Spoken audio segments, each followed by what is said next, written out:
ఇక్కడ రైతులు చచ్చిపోతున్నారు అనే వాస్తవ పరిస్థితిని ఆధారంగా తీసుకొని ఒక హృదయానికి హత్తుకునే కథను అందిస్తున్నాను.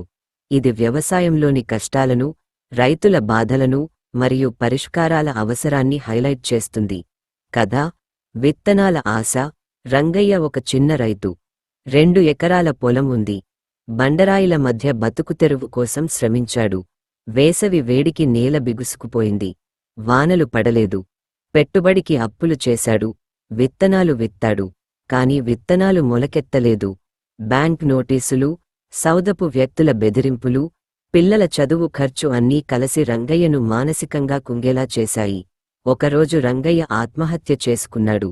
చిన్న పేపర్ ముక్కలో రాసిన వాక్యం: వాన పడితే పండుతుంది, కాని మన జీవితాల్లో వానెప్పుడో రావాలి. గ్రామం మొత్తం దిగ్భ్రాంతిలో మునిగిపోయింది. అప్పుడే కొంతమంది యువకులు రంగయ్య కథను సోషల్ మీడియాలో పంచుకున్నారు. మీడియా స్పందించింది. ఎగోలు, ప్రభుత్వం రంగ ప్రవేశం చేసింది. రంగయ్య చివరి వాక్యం ఉద్యమమైంది: వానరావాలి.